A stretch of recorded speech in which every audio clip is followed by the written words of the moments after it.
আমার আঙ্কেল কাকির সাথে পারত না, কাকি আমাকে ইশারা দিয়ে তার ঘরের মধ্যে থাকতে থাকত। তার ঘরে যেতে আমার খুব ভয় করত।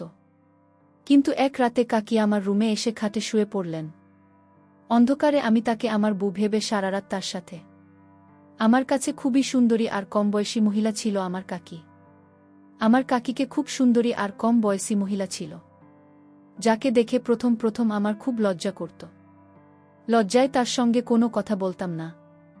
আমি তার সামনে মাথা নিচু করে নিজের পড়াশোনা করতে থাকতাম। কাকির সাথে বেশি কথা বলতাম না। কাকিমা আমার থেকে দূরে দূরে থাকত। কিন্তু জানি না কি এমন হয়েছে যে এক রাতে কাকি আমাকে নিজের ঘরে ডেকে নিল আর বলতে লাগলো, আজকে আমার শরীর ঠিক মনে হচ্ছে না। যদি তুমি আজকে রাতে এখানে ঘুমাতে চাও তাহলে ঘুমাতে পারো। রাতে যখন আমি কাকির ঘরে ঘুমালাম, তখন লাইট বন্ধ করার সাথে সাথেই থাকি আমার সাথে। বন্ধুরা, মূল ঘটনাটি শুরু করার আগে তোমাদের কাছে ছোট্ট একটা রিকোয়েস্ট। তোমরা যারা এখনও আমার চ্যানেলটিকে সাবস্ক্রাইব করেননি, তারা অবশ্যই আমার চ্যানেলটিকে সাবস্ক্রাইব করে পাশে থাকবে। তাহলে এবার আসল ঘটনাটি শুরু করি। আমার নাম শিবু। আমি কাজের খোঁজে এদিক ওদিক ঘুরেছিলাম, কিন্তু আমাদের এলাকায় কোথাও চাকরি পাচ্ছিলাম না। একদিন আমার বন্ধু জিৎ আমাকে বলল যে কলকাতায় ওর একা থাকে, সেখানে গেলে তাকে কোনো না কোনো কাজে ঢুকিয়ে দেবে। আমি খুব বেশি পড়াশোনা জানতাম না। আমি কোনো রকমে মাধ্যমিক পাশ করেছিলাম। আমার একটা কাজের খুব দরকার ছিল, তাই বাধ্য হয়ে আমি আমার বন্ধু জিতের কাকার বাড়িতে গেলাম। ওর কাকা আমাকে নিজের বাড়িতে একটা কাজ দিয়ে দিল। যখন আমি সেই বাড়িতে গেলাম তখন আমার মালিক মানে আমার বন্ধুর কাকা, যাকে আমি আঙ্কেল বলে ডাকতাম, তিনিও আমাকে কোনো প্রশ্ন জিজ্ঞেস করলেন না। শুধু আমাকে একটা কাগজ দিয়ে বললেন, এই অ্যাড্রেসে চলে যাও। যে অ্যাড্রেসটা আঙ্কেল আমাকে দিয়েছিলেন, সেটা কোনো এক ডাক্তারের ছিল। আঙ্কেল বলতে লাগলেন যে এই ডাক্তার আমার বন্ধু সেখানে গেলে সে তোমার কিছু টেস্ট করবে। যদি সেই টেস্টের রিপোর্ট পজিটিভ হয় তাহলে তোমাকেই কাজ দিয়ে দেব, না হলে নয়। আঙ্কেলের কথা শুনে আমি হতবাক হয়ে গেলাম যে আঙ্কেল আমার কি ধরনের টেস্ট করাতে চাইছেন। আমি খুব টেনশনে ছিলাম যে এটা এমন কি কাজে টেস্টের রিপোর্ট ঠিক হলে পাবো, না হলে না। যদিও আমার খুব টেনশন হচ্ছিল, কিন্তু আমি কি আর করব, এই সময় আমার একটা কাজের খুব দরকার ছিল। তাই আমি মালিক মানে আঙ্কেলের দেওয়া অ্যাড্রেসে চলে গেলাম। ডাক্তার আমার অনেক রকম টেস্ট করল, আর কিছু সময় পরে রিপোর্ট এল। তিনি আমাকে সেই রিপোর্ট দিয়ে দিলেন। আমি বাড়িতে এসে সেই রিপোর্ট আঙ্কেলকে দেখালাম। রিপোর্ট দেখে তিনি বললেন, খুব ভালো, তোমার শরীর স্বাস্থ্য ভালো, দেখতেও তুমি খুব ভালো, রিপোর্টও তোমার ঠিক আছে। তাই এই কাজটা তোমাকে দিচ্ছি, তুমি কাল থেকেই কাজে চলে এসো। আমার বিশ্বাস হচ্ছিল না যে এত বড় মানুষ এত সহজে আমাকে চাকরিতে রেখে দিলেন। সেটা শুধু একটা রিপোর্ট দেখে আসার পর থেকেই বারবার এই সমস্ত চিন্তাতেই হারিয়ে যেতাম যে না জানি ডাক্তারের রিপোর্টে কি লেখা ছিল। রিপোর্ট ইংলিশে লেখা ছিল, আর আমার মতো টেনেটুনে মাধ্যমিক পাশ মানুষের জন্য এই জিনিস বোঝার সহজ ছিল না। পরে সে যখন এই কথা আমি আমার বুকে বললাম, তখন সে বলতে লাগলো, তুমি শুধু শুধু এত কিছু ভাবছো, এটা বড়লোকদের একটা নিয়ম বলতে পারো। এই সমস্ত বড় লোকেরা খুব সন্দেহপ্রবণ হয়। এরা আমাদের মতো গরিব লোকদেরকে কাজে রাখার আগে টেস্ট করিয়ে নিতে চায় যে আমাদের মধ্যে কোনো বড় অসুখ নেই তো। তাদের মনে ভয় থাকে চাকরদের এই সমস্ত অসুখ যাতে তাদের না হয়ে যায়। আমার বউয়ের কথা ঠিকই ছিল। এই কারণে আমি চিন্তামুক্ত হয়ে গেলাম। আমার কাজের প্রয়োজন ছিল, যেটা আমি খুব সহজে পেয়ে গেলাম।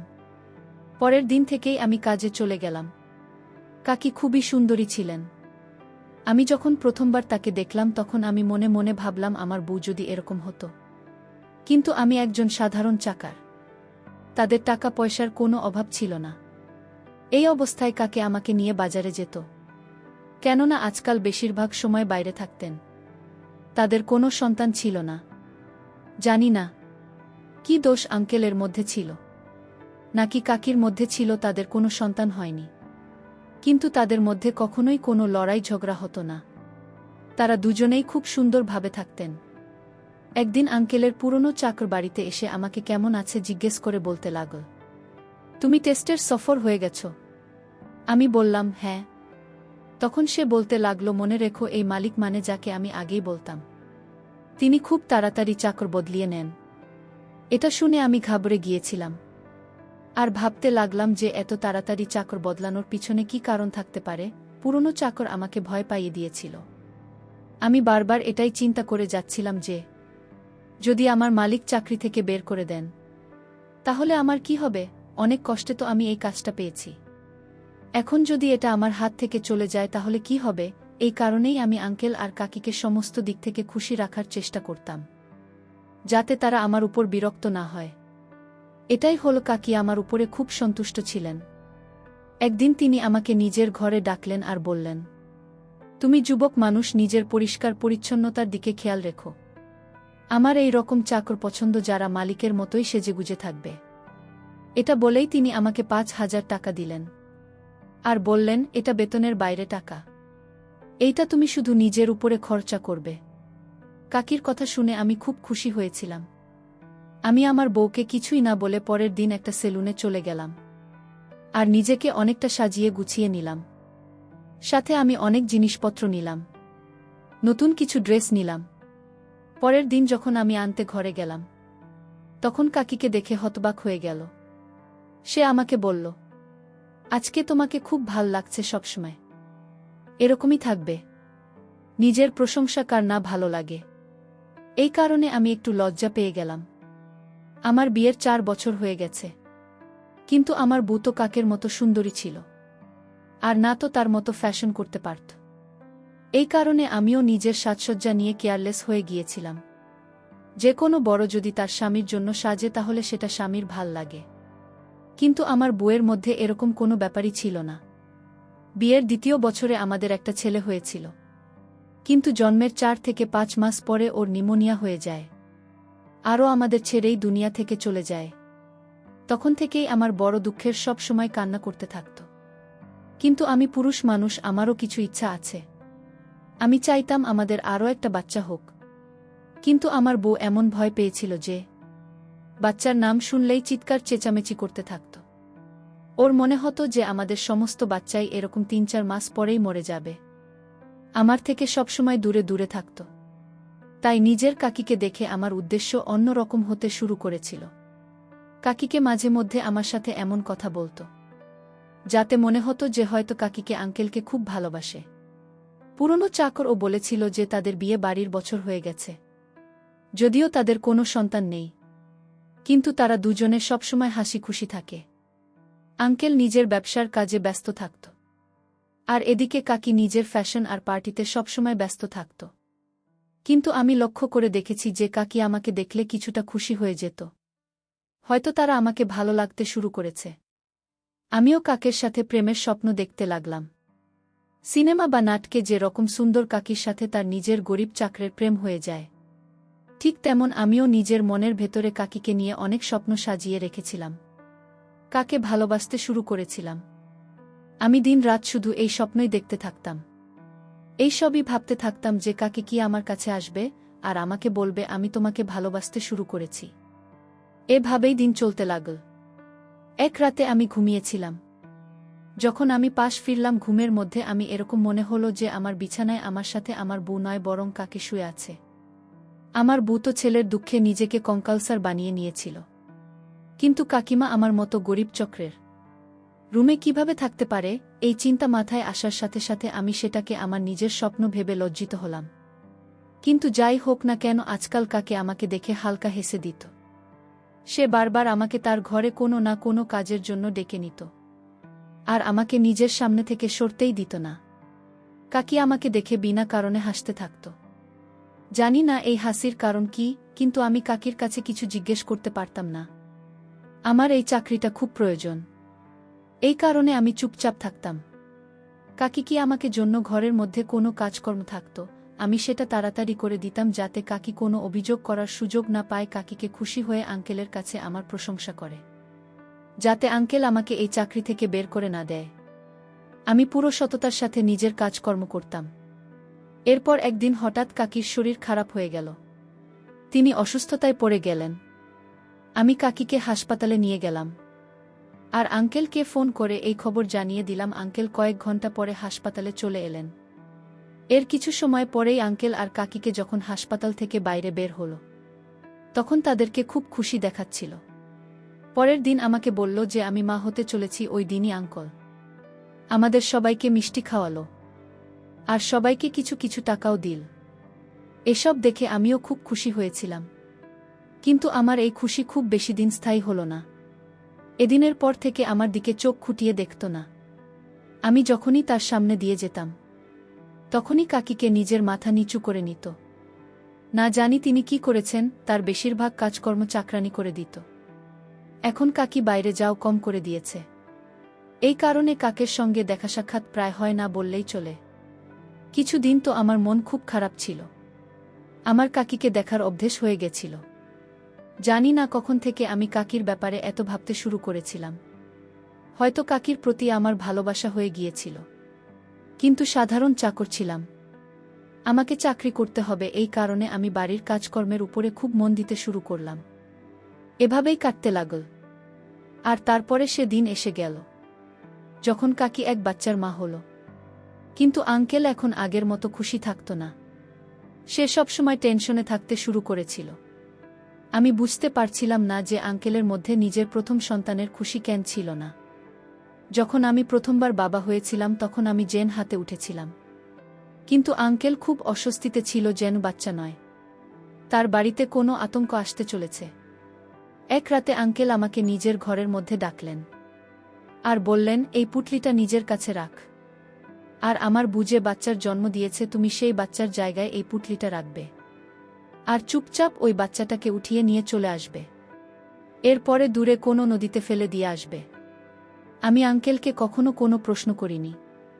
এই কারণে আমি আজকেও এটা জিজ্ঞেস করলাম না যে আপনি যে সন্তানের আশায় পুরো 12 বছর অপেক্ষা করেছেন তাকে মারতে চাইছেন কেন। যাই হোক, আমি তার হুকুমের উপরে মাথা নাড়িয়ে দিলাম।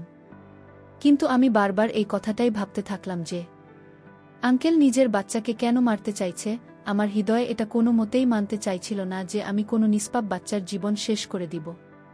আমি খুব অস্বস্তিতে থাকলাম যে রাতে আমি কিভাবে করব। রাতের বেলা কি তার নিজের বাচ্চার পাশে নিয়ে বিছানাতেই ঘুমিয়েছিল। আমি লুকিয়ে লুকিয়ে তার ঘরে গেলাম। আমি চোখ বন্ধ করেছিল। আমি তাকে খুব ভালোভাবে তাকিয়ে তাকিয়ে দেখলাম কাকি এখনো খুব সুন্দরী লাগছিল। তার সুন্দর চেহারা দেখে আমার মন চাইছিল, কেননা যদি আমি বাচ্চা নদীতে না ফেলে দেই তাহলে সে আমাকে আমার চাকরি থেকে বের করে দেবে। আমি চুপচাপ আঙ্কেলের দেওয়া সেই পুটলিটা সেখানে রেখে বাচ্চাটাকে উঠিয়ে দিলাম। কিন্তু জানি না কিভাবে যেন কাকি জেগে উঠল। সে আমাকে দেখে হেসে দিল। কাকি সে রকমভাবে হেসে দিল যে এরকম সে আগে আমাকে দেখে হাসত। আমি বাচ্চাকে মধ্যে লুকিয়ে নিলাম। কাকি বাচ্চাকে আমার হাতে দেখে নিয়েছিল। তাই তো সে বলতে লাগল, তুমি কি একে মারতে চাইছে? আমি চুপচাপ হয়ে গেলাম। কাকে আবার আমাকে জিজ্ঞেস করল, তুমি কি এইসব কিছু তোমার আঙ্কেলের কথায় করেছ? তাই তো আমি হাতে নিজের মাথা নাড়িয়ে দিল। কাকি আমার দিকে তাকিয়ে বলতে লাগল, এই লোকটা খুবই নির্দয় মানুষ। আমি তোমার বিছানাতে এর কথাতে গিয়েছিলাম, কিন্তু এখন এই লোকটাই নিজের কথা থেকে পিছিয়ে গিয়েছে। এখন এই বাচ্চা চাই না। কাকির মুখে এই কথা শুনে আমি চমকে উঠলাম আর বললাম, আমার ঘরে আর আপনি আমার হতভম্ব ভাব দেখে। কাকি বলতে লাগল, তোমার আঙ্কেল এই বাচ্চাকে এই কারণে মারতে চাই যে সে এই বাচ্চার বাবা না। কিন্তু তুমি কেন মরতে চাইছ? তুমি তো এই বাচ্চার বাবা। এই কথা শুনে আমার তো হুঁশ উড়ে গেল। আমি একজন সাধারণ চাকর, আমি বাচ্চার বাবা কিভাবে হতে পারে? আমি আজকে বললাম, আপনি মিথ্যা কথা বলছেন। আপনি নিজের বাচ্চাকে বাঁচাতে চান, এই কারণে আপনি আমাকে এই বাচ্চার বাপ বানিয়ে দিচ্ছেন যাতে আমি একে জীবিত ছেড়ে দিই। আমি একজন সাধারণ চাক, আমি তো কখনো আপনাকে সাথে কিছু। আমার এই কথা শুনে কাকে হাসতে লাগল। এর পরে কাকি বলেই, বাচ্চাকে নদীতে ফেলে না। কেননা এই বাচ্চার বাবা তোমার আঙ্কেল না, বরং তুমি। কেননা তুমি আমাকে। আমি কয়েক রাত তোমার বড় হয়ে তোমার বাড়িতে তোমার ঘরে ছিলাম। এটা শুনে আমি চমকে উঠেছিলাম যে এটা কি ধরনের ফাইজলামি। এরপরে আবার আমি ভাবতে লাগলাম, তাহলে কি সেগুলো আমার স্বপ্ন ছিল না? যখন আমার এরকম মনে হতো যে আমার সাথে আমার বউ নয় বরং কাকি ছিল, আমি বিছানার উপর ধপ করে বসে পড়লাম। আমার কাছে বিশ্বাস করা ছাড়া কোনো রাস্তা ছিল না। কিন্তু আমি হতবাক ছিলাম যে এত সুন্দরী মালকিন যাকে আমি কাকে বলতাম, সে আমার সাথে এসব কেন করছিল। এই কথাটাই যখন আমি কাকির কাছে জিজ্ঞেস করলাম তখন সে বলতে লাগলো আমি খুব সুন্দরী ছিলাম। কিন্তু আমার জন্ম গরিব পরিবারে হয়েছিল, অভাবের তাড়নায় আমার বাবা আমাদের সবাইকে নিয়ে শহরে কাজ করতে এসেছিল। এখানে আমার দেখা তোমার আঙ্কেলের সাথে হয়েছিল। আমার ছোটবেলা থেকেই বলল খাবার খুব স্বপ্ন ছিল।